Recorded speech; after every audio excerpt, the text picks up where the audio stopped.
नमस्कार दोस्तों, मैं संतोष पटेल स्वागत करता हूं आपके अपने YouTube चैनल डिजिटल भंडार पर। आज की वीडियो में हम CPCT एग्जाम सितंबर 2022 के लिए कंप्यूटर के इम्पोर्टेंट क्वेश्चंस को समझने वाले हैं।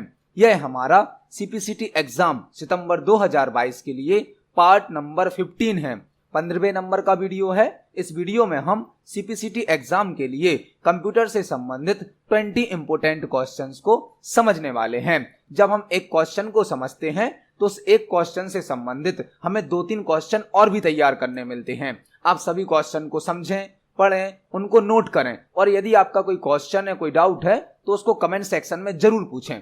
यदि आप CPCT की तैयारी कर रहे हैं तो हमारे चैनल पर CPCT एग्जाम की तैयारी के लिए रेगुलर वीडियोस को अपलोड किया जाता है, तो आप हमारे चैनल से जुड़कर CPCT एग्जाम के लिए रेगुलर वीडियो के माध्यम से कंप्यूटर के क्वेश्चन तैयार कर सकते हैं। चलिए शुरुआत करते हैं आज की वीडियो का। देखते हैं आज का हमारा पहला क्वेश्चन क्या है।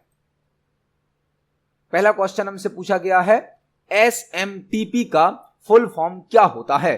SMTP का फुल फॉर्म क्या होता है। SMTP जो कि एक प्रोटोकॉल होता है जिसका यूज ईमेल के साथ किया जाता है। यहां पर आपको 2 क्वेश्चन तैयार करने हैं। SMTP एक प्रोटोकॉल होता है जिसका यूज ईमेल के साथ किया जाता है और SMTP का फुल फॉर्म होता है simple mail transfer protocol. Simple mail transfer protocol SMTP का फुल फॉर्म होता है सिंपल मेल ट्रांसफर प्रोटोकॉल और इस प्रोटोकॉल का यूज ईमेल के साथ किया जाता है। यहां पर आपको एक क्वेश्चन और तैयार करना है कि प्रोटोकॉल क्या होता है। प्रोटोकॉल कुछ रूल्स रेगुलेशन होते हैं जिनका यूज किसी नेटवर्क में एक सही कम्युनिकेशन करने के लिए किया जाता है। नेटवर्क में जब भी कोई कम्युनिकेशन किया जाता है तो उसको प्रॉपरली करने के लिए कुछ रूल्स रेगुलेशन यूज किए जाते हैं, वह कहलाते हैं प्रोटोकॉल। तो प्रोटोकॉल मल्टीपल रूल्स का सेट होते हैं, ग्रुप होते हैं। यहां पर हमने एक साथ 3 क्वेश्चन को तैयार किया। SMTP जो कि एक प्रोटोकॉल है जिसका यूज ईमेल के साथ किया जाता है। SMTP का full form simple mail transfer protocol होता है और प्रोटोकॉल क्या होते हैं, रूल्स एंड रेगुलेशन का ग्रुप। तो इस क्वेश्चन का सही आंसर होगा ऑप्शन नंबर बी। SMTP का full form simple mail transfer protocol होता है। देखते हैं हमारे नेक्स्ट क्वेश्चन को। नेक्स्ट क्वेश्चन है, कंप्यूटर प्रोग्रामिंग में IDE का फुल फॉर्म क्या होता है। IDE यह क्वेश्चन कोडिंग से, प्रोग्रामिंग से पूछा गया है। कंप्यूटर में जो सॉफ्टवेयर प्रोग्राम बनाए जाते हैं उनमें IDE का फुल फॉर्म क्या होता है। IDE का फुल फॉर्म, IDE किसी सॉफ्टवेयर की, किसी एप्लीकेशन की विंडो को कहा जाता है। कुछ ऐसे सॉफ्टवेयर होते हैं, कुछ ऐसे प्रोग्राम होते हैं जो हमें डेवलपमेंट के लिए, किसी प्रोग्राम को डेवलप करने के लिए, वेबसाइट को डेवलप करने के लिए, सॉफ्टवेयर को डेवलप करने के लिए बने बनाए कुछ फीचर्स, कुछ टूल प्रोवाइड करते हैं और उन सबको ऐड करके, इंटीग्रेट करके हम कोई सॉफ्टवेयर या वेबसाइट को क्रिएट कर सकते हैं। मतलब IDE किसी सॉफ्टवेयर या किसी एप्लीकेशन की विंडो होती है जो किसी अदर सॉफ्टवेयर को या वेबसाइट को डेवलप करने के लिए हमें कुछ टूल प्रोवाइड करता है। इन सभी टूल का यूज करके हम कोई सॉफ्टवेयर, कोई प्रोग्राम या वेबसाइट क्रिएट कर सकते हैं। और IDE का फुल फॉर्म होता है integrated development environment. Integrated development environment. IDE एक ऐसी विंडो, एक ऐसी स्क्रीन होती है जिसमें सॉफ्टवेयर डेवलपमेंट के लिए, वेबसाइट डेवलपमेंट के लिए कई प्रकार के टूल होते हैं जिनको यूज करके हम कोई सॉफ्टवेयर या एप्लीकेशन या कोई वेबसाइट क्रिएट कर सकते हैं। और IDE का फुल फॉर्म होता है इंटीग्रेटेड डेवलपमेंट एनवायरनमेंट। IDE का फुल फॉर्म होता है इंटीग्रेटेड डेवलपमेंट एनवायरनमेंट। तो इस क्वेश्चन का सही आंसर होगा ऑप्शन नंबर ए। देखते हैं हमारे नेक्स्ट क्वेश्चन को। नेक्स्ट क्वेश्चन है, निम्न में से किस ट्रांसमिशन मोड में डेटा केवल एक ही दिशा में ट्रांसफर किया जाता है। निम्न में से किस ट्रांसमिशन मोड में डेटा केवल एक ही दिशा में, एक ही डायरेक्शन में ट्रांसफर किया जाता है। यह क्वेश्चन कंप्यूटर नेटवर्क से पूछा गया है। कंप्यूटर नेटवर्क में 3 प्रकार के ट्रांसमिशन मोड यूज किए जाते हैं। 3 प्रकार के, एक होता है सिंप्लेक्स, एक होता है हाफ डुप्लेक्स, एक होता है full duplex. Simplex, half duplex और फुल डुप्लेक्स। सिंप्लेक्स में केवल सेंडर डेटा को सेंड करता है और रिसीवर केवल डेटा को रिसीव करता है। मतलब जो हमारा क्वेश्चन है उसका आंसर होगा option number A simplex. Simplex एक ऐसा ट्रांसमिशन होता है जिसमें सेंडर केवल डेटा को सेंड करता है और रिसीवर केवल डेटा को रिसीव करता है। इस ट्रांसमिशन में केवल एक ही दिशा में डेटा को ट्रांसफर किया जाता है, सूचनाओं का आदान प्रदान किया जाता है, केवल एक ही दिशा में। तो इस क्वेश्चन का सही आंसर तो होगा ऑप्शन नंबर ए। लेकिन हमें हाफ डुप्लेक्स और फुल डुप्लेक्स को भी समझना होगा। सिंप्लेक्स में केवल एक ही डायरेक्शन में ट्रांसमिशन होता है, जबकि हाफ डुप्लेक्स में दोनों दिशाओं में ट्रांसमिशन हो सकता है। सेंडर डेटा को सेंड करेगा तो रिसीवर डेटा को रिसीव करेगा, और जब रिसीवर सेंड करेगा तो सेंडर रिसीव करेगा। मतलब हाफ डुप्लेक्स में दोनों दिशाओं में ट्रांसमिशन हो सकता है, दोनों दिशाओं में डेटा को ट्रांसफर किया जा सकता है, लेकिन एक समय पर केवल एक ही दिशा में ट्रांसमिशन हो सकता है। यह कहलाता है हाफ डुप्लेक्स। और तीसरा होता है फुल डुप्लेक्स। फुल डुप्लेक्स का मतलब है एक ही समय पर सेंडर और रिसीवर दोनों डेटा को सेंड कर सकते हैं और रिसीव कर सकते हैं। मतलब यह एक ऐसा कम्युनिकेशन होता है जिसमें एक साथ दोनों दिशाओं में सूचना का आदान प्रदान किया जा सकता है, उसे कहा जाता है फुल डुप्लेक्स। सिंप्लेक्स जिसमें केवल डेटा को एक ही डायरेक्शन में ट्रांसफर किया जाता है। हाफ डुप्लेक्स जिसमें दोनों दिशाओं में डेटा का आदान प्रदान किया जा सकता है, लेकिन एक समय पर केवल एक ही डायरेक्शन में किया जा सकता है। जबकि फुल डुप्लेक्स में एक साथ एक ही समय पर दोनों दिशाओं में डेटा का ट्रांसमिशन किया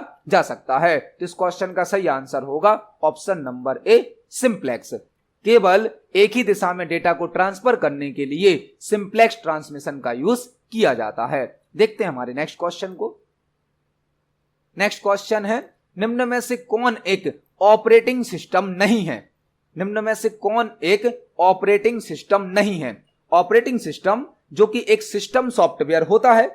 ऑपरेटिंग सिस्टम जिसे सिस्टम सॉफ्टवेयर कहा जाता है, जो कि हमारे कंप्यूटर सिस्टम के लिए एक मेन सॉफ्टवेयर होता है। जब तक हमारे कंप्यूटर सिस्टम में ऑपरेटिंग सिस्टम नहीं होगा तब तक कंप्यूटर सिस्टम बूट नहीं होता है, ऑन नहीं होता है। यहां पर हमें कुछ ऑपरेटिंग सिस्टम के नाम दिए गए हैं, लेकिन हमसे पूछा गया है कि इनमें से कौन एक ऑपरेटिंग सिस्टम नहीं है। तो लाइनक्स तो एक ऑपरेटिंग सिस्टम है जो कि एक फ्री ऑपरेटिंग सिस्टम है, एक ओपन सोर्स ऑपरेटिंग सिस्टम है। यूनिक्स भी एक ऑपरेटिंग सिस्टम है, विंडोज भी एक ऑपरेटिंग सिस्टम है, लेकिन वीएस कोड ऑपरेटिंग सिस्टम नहीं है। वीएस कोड तो एक ऐसा सॉफ्टवेयर है जिसमें हम मल्टीपल टाइप की लैंग्वेज के प्रोग्राम बना सकते हैं, कोडिंग कर सकते हैं। मतलब यह एक कोड एडिटर है जिसका फुल फॉर्म होता है विजुअल स्टूडियो कोड। इसे माइक्रोसॉफ्ट कंपनी ने बनाया है और इसका यूज जनरली कोडिंग करने के लिए, प्रोग्रामिंग करने के लिए किया जाता है। तो इस क्वेश्चन का सही आंसर होगा option number D, VS code कोई ऑपरेटिंग सिस्टम नहीं होता है। यह एक टेक्स्ट एडिटर होता है जो कि कोडिंग और प्रोग्रामिंग के लिए यूज किया जाता है। देखते हैं हमारे नेक्स्ट क्वेश्चन को। फर्स्ट माइक्रो प्रोसेसर को किस ईयर में बनाया गया था? फर्स्ट माइक्रो प्रोसेसर किस ईयर में बनाया गया था? पहला माइक्रो प्रोसेसर किस ईयर में बनाया गया था? यहां पर आपको 3 क्वेश्चन तैयार करने मिलेंगे। माइक्रो प्रोसेसर से संबंधित 3 क्वेश्चन यहां पर आपको तैयार करने हैं। पहला माइक्रो प्रोसेसर सन 1971 में बनाया गया था। पहला माइक्रो प्रोसेसर सन 1971 में बनाया गया था, जो कि इंटेल कंपनी के द्वारा बनाया गया था। इंटेल कंपनी के द्वारा। आपसे यह क्वेश्चन इस प्रकार भी पूछा जा सकता है कि माइक्रो प्रोसेसर का विकास या माइक्रो प्रोसेसर का इन्वेंशन किस कंपनी के द्वारा किया गया है? तो आंसर होगा इंटेल। तो पहला माइक्रो प्रोसेसर 1971 में बनाया गया था, इंटेल कंपनी के द्वारा बनाया गया था, और पहले माइक्रो प्रोसेसर का नाम था 4004। यहां पर आपको 3 क्वेश्चन तैयार करने मिले। पहला माइक्रो प्रोसेसर इंटेल कंपनी ने बनाया था, 1971 में बनाया था, जिसका नाम था 4004। तो इस क्वेश्चन के साथ हमने 3 क्वेश्चन को समझा। इसका आंसर होगा ऑप्शन नंबर बी, 1971 में पहला माइक्रो प्रोसेसर बनाया गया था। देखते हैं हमारे नेक्स्ट क्वेश्चन को। नेक्स्ट क्वेश्चन हमसे पूछा गया है, एमएस एक्सेल का फर्स्ट वर्जन कब रिलीज किया गया था? एमएस एक्सेल का फर्स्ट वर्जन कब रिलीज किया गया था? एमएस एक्सेल जो कि एक स्प्रेडशीट सॉफ्टवेयर है जो हमें डेटा को रो और कॉलम में रिप्रेजेंट करने की सुविधा देता है। MS एक्सेल में हम टेबल बना सकते हैं, टेबल पर कैलकुलेशन कर सकते हैं और टेबल की रिपोर्ट भी तैयार कर सकते हैं। MS एक्सेल जो कि एक स्प्रेडशीट सॉफ्टवेयर कहलाता है। MS एक्सेल को माइक्रोसॉफ्ट कंपनी के द्वारा बनाया गया है और MS एक्सेल के अभी तक कई वर्जन लॉन्च किए जा चुके हैं। MS एक्सेल का पहला वर्जन हमें बताना है, वह रिलीज किया गया था 1985 में। 1985 में MS एक्सेल का फर्स्ट वर्जन रिलीज किया गया था। तो इस क्वेश्चन का सही आंसर होगा ऑप्शन नंबर बी, सन 1985 में MS एक्सेल का फर्स्ट वर्जन रिलीज किया गया था। देखते हैं हमारे नेक्स्ट क्वेश्चन को। नेक्स्ट क्वेश्चन है, ऑपरेटिंग सिस्टम में स्पूल का फुल फॉर्म क्या होता है? स्पूल का फुल फॉर्म, ऑपरेटिंग सिस्टम से यह क्वेश्चन पूछा गया है। ऑपरेटिंग सिस्टम में स्पूल का फुल फॉर्म क्या होता है? स्पूल, ऑपरेटिंग सिस्टम एक स्पूलिंग प्रोसेस यूज करता है। स्पूलिंग प्रोसेस, स्पूलिंग प्रोसेस में किसी डेटा को टेम्परेरी मेमोरी में स्टोर किया जाता है। कुछ समय के लिए डेटा को टेम्परेरी मेमोरी में स्टोर करने के लिए स्पूलिंग प्रोसेस का यूज किया जाता है और स्पूल का फुल फॉर्म होता है simultaneous peripheral operation online. Simultaneous peripheral operation online. Spooling एक ऐसी प्रोसेस होती है जो डेटा को टेम्परेरी स्टोर करने के लिए यूज की जाती है और स्पूल का फुल फॉर्म होता है साइमल्टेनियस पेरिफेरल ऑपरेशन ऑनलाइन। देखते हैं हमारे नेक्स्ट क्वेश्चन को। नेक्स्ट क्वेश्चन है, WAP का फुल फॉर्म क्या होता है? वेप का फुल फॉर्म क्या होता है? WAP या वेप का फुल फॉर्म क्या होता है? तो वेप एक प्रोटोकॉल है जिसका फुल फॉर्म होता है wireless application protocol. Wireless application protocol. WAP मतलब वेप का फुल फॉर्म होता है वायरलेस एप्लीकेशन प्रोटोकॉल। तो इस क्वेश्चन का सही आंसर होगा ऑप्शन नंबर सी, WAP का फुल फॉर्म होता है वायरलेस एप्लीकेशन प्रोटोकॉल। देखते हैं हमारे नेक्स्ट क्वेश्चन को। नेक्स्ट क्वेश्चन है, निम्न में से कौन एक इनपुट डिवाइस है? निम्न में से कौन एक इनपुट डिवाइस है? हमें यहां पर कुछ डिवाइस दी गई हैं जिनमें से हमें बताना है कि इनपुट डिवाइस कौन सी है। प्रिंटर, प्रिंटर तो एक आउटपुट डिवाइस है जो कि हमें हार्ड कॉपी आउटपुट प्रदान करता है। प्रिंटर एक आउटपुट डिवाइस है जो कि हार्ड कॉपी आउटपुट प्राप्त करने के लिए उपयोग किया जाता है। प्लॉटर, प्लॉटर भी एक आउटपुट डिवाइस है जो कि हाई क्वालिटी ग्राफिक्स को प्रिंट करने के लिए यूज किया जाता है। यदि हमें लार्ज साइज का कोई प्रिंट आउट प्राप्त करना है हाई क्वालिटी के साथ तो प्लॉटर का यूज किया जाता है। स्पीकर भी एक आउटपुट डिवाइस है। स्पीकर हमें ऑडियो डेटा आउटपुट के रूप में प्रोवाइड करता है। यहां पर जो हमारा आंसर होगा वह होगा OCR। OCR optical character recognition. Optical character recognition या ऑप्टिकल कैरेक्टर रीडर जो कि एक स्कैनर का टाइप होता है। जब हम OCR से किसी डॉक्यूमेंट को स्कैन करते हैं तो हम उसको वर्ड प्रोसेसिंग सॉफ्टवेयर में एडिट भी कर सकते हैं। मतलब OCR एक स्कैनर का टाइप होता है जो कि स्कैन किए गए डॉक्यूमेंट को वर्ड प्रोसेसिंग सॉफ्टवेयर में एडिट करने की सुविधा भी प्रदान करता है और OCR का फुल फॉर्म होता है ऑप्टिकल कैरेक्टर रिकॉग्निशन या ऑप्टिकल कैरेक्टर रीडर। तो इस क्वेश्चन का सही आंसर होगा ऑप्शन नंबर सी। OCR का फुल फॉर्म होता है ऑप्टिकल कैरेक्टर रिकॉग्निशन या ऑप्टिकल कैरेक्टर रीडर जो कि एक इनपुट डिवाइस होती है। देखते हैं हमारे नेक्स्ट क्वेश्चन को। नेक्स्ट क्वेश्चन DBMS से पूछा गया है। DBMS में एक ही डेटा को मल्टीपल प्लेस पर सेव करना क्या कहलाता है? DBMS में एक ही डेटा को मल्टीपल प्लेस पर सेव करना क्या कहलाता है? DBMS जिसका फुल फॉर्म होता है database management system. Database management system एक ऐसा सिस्टम जो हमें डेटाबेस बनाने की, डेटाबेस को ऑर्गेनाइज करने की, डेटाबेस पर कई प्रकार के ऑपरेशन परफॉर्म करने की सुविधा प्रदान करता है। कई प्रकार के DBMS सॉफ्टवेयर होते हैं जैसे कि MS Access, MySQL, Oracle, यह सभी DBMS सॉफ्टवेयर होते हैं। हमसे यहां पर पूछा गया है DBMS में एक ही डेटा को मल्टीपल प्लेस पर सेव करना क्या कहलाता है? जब किसी डेटा को कई जगह पर, कई लोकेशन पर सेव किया जाता है तो उसे कहा जाता है डेटा रिडंडेंसी। डेटा रिडंडेंसी एक ही डेटा की मल्टीपल कॉपी रखने के लिए डेटा को कई जगह पर सेव किया जाता है और इस प्रोसेस को कहा जाता है डेटा रिडंडेंसी। तो इस क्वेश्चन का सही आंसर होगा ऑप्शन नंबर बी। DBMS में एक ही डेटा को कई जगह पर स्टोर करने के लिए, सेव करने के लिए डेटा रिडंडेंसी कहा जाता है। देखते हैं हमारे नेक्स्ट क्वेश्चन को। नेक्स्ट क्वेश्चन हमसे पूछा गया है, हमें एक बाइनरी नंबर दिया गया है जिसका हमें टूज कॉम्प्लीमेंट सेकंड कॉम्प्लीमेंट बताना है।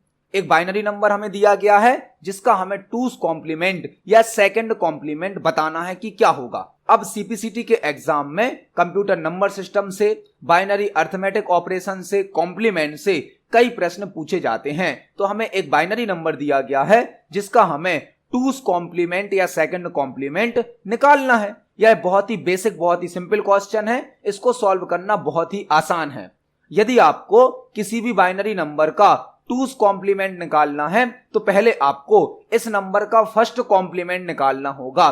फर्स्ट कॉम्प्लीमेंट वह कैसे निकालेंगे? आपको अपने बाइनरी नंबर को लिखना है। नंबर है हमारा 101011, यह हमारा क्वेश्चन है, नंबर है। इसका पहले हम फर्स्ट कॉम्प्लीमेंट निकालते हैं। फर्स्ट कॉम्प्लीमेंट निकालने के लिए हमें 1 को 0 में बदल देना है और 0 को 1 में बदल देना है। जो भी बाइनरी नंबर हमें दिया गया है, यदि हमें उसका फर्स्ट कॉम्प्लीमेंट, वंस कॉम्प्लीमेंट निकालना है तो हम 1 को 0 से बदलेंगे और 0 को 1 से बदलेंगे। तो पहला हमारा 1 है, इसको हम बदल देंगे 0 से, फिर 0 है तो बदलेंगे 1 से, 1 है तो बदलेंगे 0 से, 0 है तो बदलेंगे 1 से और दोनों 1 को बदल देंगे हम 0 से। यह निकल आया हमारा फर्स्ट कॉम्प्लीमेंट या वंस कॉम्प्लीमेंट। यदि आपसे पेपर में किसी बाइनरी नंबर का फर्स्ट कॉम्प्लीमेंट पूछा जाता है, वंस कॉम्प्लीमेंट पूछा जाता है, तो आपको केवल 0 को 1 से बदल देना है और 1 को 0 से बदल देना है। यदि सेकंड कॉम्प्लीमेंट पूछा जाता है तो आपको एक स्टेप और यूज करना होगा। पहले आप फर्स्ट कॉम्प्लीमेंट निकालें, वंस कॉम्प्लीमेंट निकालें, जो कि हमारा निकला है 0 1 0 1 0 0। यह हमारा फर्स्ट कॉम्प्लीमेंट निकल आया। अब इस फर्स्ट कॉम्प्लीमेंट में हमें राइट साइड पर एक 1 ऐड कर देना है, 1 ऐड कर देना है, तो हमारा सेकंड कॉम्प्लीमेंट निकल आएगा। जो हमने फर्स्ट कॉम्प्लीमेंट निकाला है उस आंसर में हमें राइट साइड पर एक 1 को जोड़ देना है, जिससे हमारा टूज कॉम्प्लीमेंट निकल आएगा। लेकिन ध्यान रखें, यहां पर आपको नंबर को जोड़ते समय बाइनरी एडिशन के रूल्स को फॉलो करना है। बाइनरी एडिशन के रूल्स को, जो कि 4 प्रकार के होते हैं। 0 में 0 को ऐड करने पर 0 आंसर प्राप्त होगा। 0 में 1 को ऐड करने पर 1 आंसर प्राप्त होगा। 1 में 0 को ऐड करने पर 1 आंसर प्राप्त होगा। और जब आप 1 में 1 को ऐड करेंगे तो आंसर प्राप्त होगा 0, प्लस हमें एक कैरी भी प्राप्त होगी, एक कैरी, जिसको हम आगे वाले नंबर पर ट्रांसफर कर देंगे। तो यह रूल्स आपको यूज करना है और यहां पर एडिशन कर देना है। तो हमें जब एडिशन करना है तो हम देखते हैं क्या है। 0 में 1 को ऐड करना है और 0 में 1 ऐड करेंगे तो आंसर क्या मिलेगा? 1। हमने 1 ऐड कर दिया, बाकी नंबर सेम लिख देंगे, 0 1 0 1 0। यह हमारा आंसर आ गया, टूज कॉम्प्लीमेंट निकल आया। हमें जो बाइनरी नंबर दिया गया था उसका हमने यहां पर सेकंड कॉम्प्लीमेंट निकाल दिया, जो कि हमारा आया है 0 1 0 1 0 1। तो हमारा आंसर होगा ऑप्शन नंबर ए। जो हमें बाइनरी नंबर दिया गया था उसका फर्स्ट कॉम्प्लीमेंट पहले हमने निकाला, फिर उसमें एक जोड़ दिया, बाइनरी एडिशन के रूल्स को फॉलो किया, तो निकल आया सेकंड कॉम्प्लीमेंट। इस क्वेश्चन का सही आंसर है ऑप्शन नंबर ए। देखते हैं हमारे नेक्स्ट क्वेश्चन को। नेक्स्ट क्वेश्चन है, एमएस वर्ड में हेडर फुटर ऑप्शन किस टैब में प्राप्त होता है? एमएस वर्ड में हेडर फुटर ऑप्शन किस टैब में प्राप्त होता है? एमएस वर्ड का एक बहुत ही इंपॉर्टेंट फीचर होता है हेडर एंड फुटर। यहां पर आपको कई क्वेश्चन तैयार करने हैं, मल्टीपल क्वेश्चन तैयार करने मिलेंगे। जो पेज होता है, पेज के ऊपर वाले टॉप मार्जिन को हेडर कहा जाता है और पेज के नीचे वाले बॉटम मार्जिन को फुटर कहा जाता है। पेज में जो हमारा टॉप मार्जिन होता है, ऊपर वाला मार्जिन, इसे हम हेडर कहते हैं और नीचे वाले बॉटम मार्जिन को हम फुटर कहते हैं। हेडर और फुटर डॉक्यूमेंट से संबंधित कुछ एडिशनल इंफॉर्मेशन को ऐड करने के लिए यूज किए जाते हैं। यदि हमें अपने डॉक्यूमेंट से संबंधित कोई अतिरिक्त जानकारी पेज पर दिखानी है, जैसे कि page number, date, time, file का नाम क्या है, किस डेट पर फाइल बनाई गई है, तो उसके लिए हम हेडर फुटर का यूज कर सकते हैं। और हेडर फुटर ऑप्शन हमें एमएस वर्ड के इंसर्ट टैब में प्राप्त होता है, इंसर्ट टैब में, जो कि हमसे क्वेश्चन में पूछा गया है।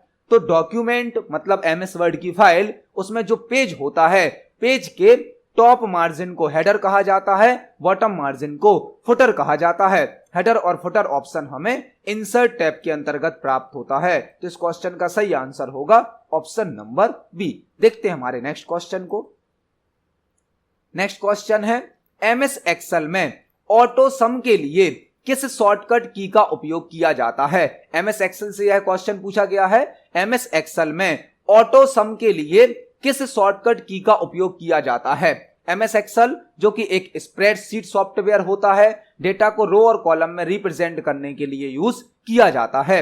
एक्सेल में यदि हमने कोई टेबल बनाई है, कोई हमने डेटाबेस तैयार किया है और उसमें यदि हमें कहीं एडिशन करना है, नंबर को जोड़ना है, तो एक ऑप्शन यूज किया जाता है ऑटो सम। ऑटो सम हमें किसी रेंज को ऐड करने की, सम करने की सुविधा प्रदान करता है। हमसे पूछा गया है यदि हमें ऑटो सम को शॉर्टकट की से यूज करना है तो क्या शॉर्टकट की होगी?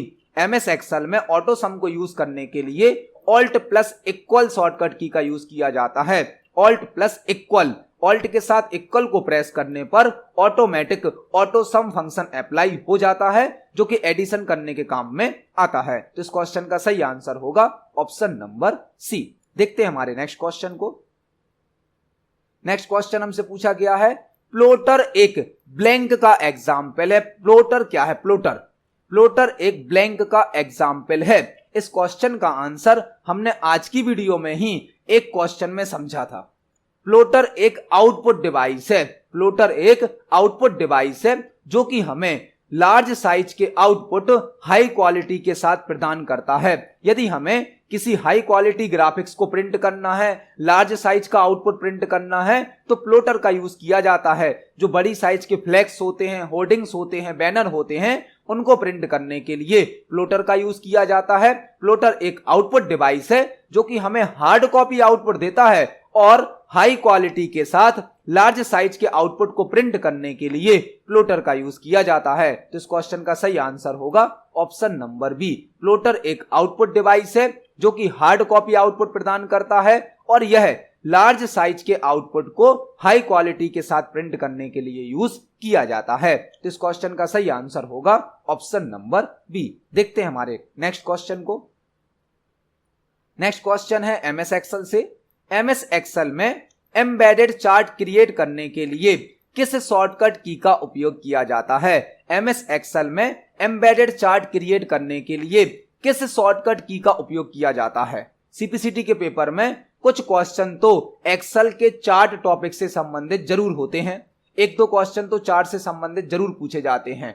एमएस एक्सेल में जब हम कोई टेबल बनाते हैं, कोई डेटाबेस बनाते हैं, तो उस टेबल के डेटा को ग्राफिकली रिप्रेजेंट करने के लिए, चित्रों में दर्शाने के लिए चार्ट का यूज किया जाता है।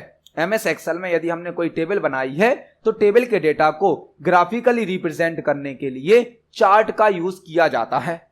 चार्ट ऑप्शन हमें एमएस एक्सेल के इंसर्ट टैब में प्राप्त होता है। इंसर्ट टैब में चार्ट ऑप्शन एमएस एक्सेल के इंसर्ट टैब में प्राप्त होता है। यहां पर आपको 3-4 क्वेश्चन तैयार करने हैं। पहला, चार्ट टेबल के डेटा को ग्राफिकली रिप्रेजेंट करता है। दूसरा, चार्ट ऑप्शन एमएस एक्सेल के इंसर्ट टैब में प्राप्त होता है। अब चार्ट बनाने के लिए हम दो शॉर्टकट की यूज कर सकते हैं। दो शॉर्टकट की, एक तो होती है F11। F11 से जो चार्ट बनता है वह अलग वर्कशीट पर बनता है। मतलब हमारी टेबल जिस वर्कशीट पर होगी उस सेम वर्कशीट पर चार्ट नहीं बनेगा। यदि हम किस शॉर्टकट की से बनाएंगे? F11 से। F11 भी चार्ट बनाने की शॉर्टकट की है, लेकिन इससे जो चार्ट बनता है वह एक अलग वर्कशीट पर बनता है और टेबल हमारी अलग वर्कशीट पर होगी। लेकिन हमसे पूछा गया है एम्बेडेड चार्ट बनाने की शॉर्टकट की। एम्बेडेड चार्ट कौन सा कहलाता है? जो उसी वर्कशीट पर बनेगा, उसी सीट पर बनेगा जिस पर हमारी टेबल बनी है। जिस वर्कशीट पर हमारी टेबल बनी है, यदि हम उसी वर्कशीट पर चार्ट क्रिएट करते हैं तो वह कहलाता है एम्बेडेड चार्ट, जिसके लिए शॉर्टकट की यूज की जाती है alt plus F1। Alt plus F1 से हम एम्बेडेड चार्ट क्रिएट कर सकते हैं। एम्बेडेड चार्ट वह कहलाता है जो सेम वर्कशीट पर बनता है, जबकि F11 से चार्ट बनाने पर जो चार्ट क्रिएट होगा वह नई वर्कशीट पर क्रिएट हो जाता है। तो इस क्वेश्चन का सही आंसर होगा option number B. Alt plus F1 से एम्बेडेड चार्ट को क्रिएट किया जा सकता है। देखते हैं हमारे नेक्स्ट क्वेश्चन को। नेक्स्ट क्वेश्चन है, विंडोज ऑपरेटिंग सिस्टम में रन मेनू को ओपन करने के लिए किस शॉर्टकट की का उपयोग किया जाता है। विंडोज ऑपरेटिंग सिस्टम में यदि हमें रन मेनू को ओपन करना है तो हम कौन सी शॉर्टकट की यूज करेंगे, रन मेनू या रन ऑप्शन, जो कि एक ऐसा ऑप्शन है जिसके द्वारा हम किसी प्रोग्राम को, किसी फोल्डर को, किसी फाइल को ओपन कर सकते हैं, रन कर सकते हैं। रन मेनू का मतलब होता है जो हमें कोई फाइल, फोल्डर या सॉफ्टवेयर ओपन करने की, रन करने की सुविधा दे। उसके लिए हमें विंडोज प्लस आर की को प्रेस करना होता है, विंडोज प्लस आर। आप देख सकते हैं मैंने विंडोज प्लस आर को प्रेस किया तो हमारे सामने रन मेनू ओपन हो गया या रन प्रोग्राम ओपन हो गया। यह है विंडोज प्लस आर से ओपन होता है, विंडोज प्लस आर से। तो इसका आंसर होगा विंडोज प्लस आर। जब आप कीबोर्ड से विंडोज की को और आर की को प्रेस करते हैं तो हमारे सामने रन प्रोग्राम ओपन हो जाता है। इस क्वेश्चन का सही आंसर होगा ऑप्शन नंबर बी। देखते हैं हमारे नेक्स्ट क्वेश्चन को। नेक्स्ट क्वेश्चन है, ईमेल अकाउंट में न्यू रिसीव्ड ईमेल को ब्लैंक में स्टोर किया जाता है। यह क्वेश्चन ईमेल से संबंधित है। ईमेल अकाउंट में न्यू रिसीव्ड ईमेल को ब्लैंक में स्टोर किया जाता है। जब आप कोई ईमेल प्राप्त करते हो तो ऑटोमेटिक वह किस फोल्डर में आता है, यहां पर आपको बताना है। ईमेल अकाउंट में न्यू रिसीव्ड ईमेल को, फॉर एग्जाम्पल आपको कोई ईमेल प्राप्त हुआ तो वह आपके ईमेल अकाउंट में कहां दिखेगा, सेंट फोल्डर में, ड्राफ्ट फोल्डर में, स्पैम फोल्डर में या इनबॉक्स फोल्डर में। जो भी हमें ईमेल प्राप्त होते हैं वह जर्नली इनबॉक्स फोल्डर में शो होते हैं, इनबॉक्स में। जो हम ईमेल सेंड करते हैं, भेजते हैं, वह सेंट फोल्डर में दिखते हैं। हमने यदि कोई ईमेल बनाया है लेकिन उसको सेंड नहीं किया है तो वह ड्राफ्ट में दिखता है। और कुछ ऐसे ईमेल होते हैं जो हमारे लिए हार्मफुल होते हैं, नुकसानदायक होते हैं, उनको स्पैम फोल्डर में स्टोर कर दिया जाता है। तो इस क्वेश्चन का सही आंसर होगा ऑप्शन नंबर डी, इनबॉक्स। प्राप्त होने वाले ईमेल इनबॉक्स फोल्डर में स्टोर होते हैं। देखते हैं हमारे नेक्स्ट क्वेश्चन को। नेक्स्ट क्वेश्चन है, निम्न में से कौन रिमोट कंप्यूटर में लॉगिन करने के लिए उपयोग किया जाता है। निम्न में से कौन एक ऐसा ऑप्शन है जो हमें रिमोट कंप्यूटर में लॉगिन करने की सुविधा प्रदान करता है। रिमोट कंप्यूटर का मतलब क्या है, फॉर एग्जाम्पल हम अपने घर से, हम अपने कंप्यूटर सिस्टम से यदि आपके कंप्यूटर सिस्टम को एक्सेस करना चाहते हैं, दो अलग अलग कंप्यूटर हैं, यह हमारा लोकल कंप्यूटर है जो हम यूज कर रहे हैं, यह आपका कंप्यूटर है जो आपके पास है। यदि हम यहां से आपका कंप्यूटर एक्सेस करना चाहते हैं तो हमें आपके कंप्यूटर में पहले लॉगिन करना होगा और लॉगिन करने के लिए रिमोट लॉगिन का यूज किया जाता है। रिमोट लॉगिन, रिमोट का मतलब है एक ऐसा कंप्यूटर जो हमसे दूर है। दूर स्थित कंप्यूटर को रिमोट कंप्यूटर कहा जाता है। तो यहां पर आपका कंप्यूटर कहलाएगा रिमोट कंप्यूटर और हमारा कंप्यूटर हमारे लिए कहलाएगा लोकल कंप्यूटर। तो लोकल कंप्यूटर से रिमोट कंप्यूटर में लॉगिन करने के लिए टेलनेट का यूज किया जाता है। टेलनेट का, टेलनेट एक ऐसा फीचर है जो किसी लोकल कंप्यूटर से रिमोट कंप्यूटर में लॉगिन करने की सुविधा प्रदान करता है। इसके लिए कई प्रकार के एप्स भी यूज किए जाते हैं, जैसे कि टीम व्यूवर, एनीडेक्स, कई प्रकार के ऐप यूज किए जाते हैं। तो इस क्वेश्चन का सही आंसर होगा option number D, telnet. Telnet एक ऐसा फीचर है, एक ऐसी टेक्निक है जो रिमोट कंप्यूटर में लॉगिन करने के लिए उपयोग किया जाता है। रिमोट कंप्यूटर कौन सा कहलाता है, जो हमसे दूर स्थित होता है, और जो कंप्यूटर हमारे पास होता है वह कहलाता है लोकल कंप्यूटर।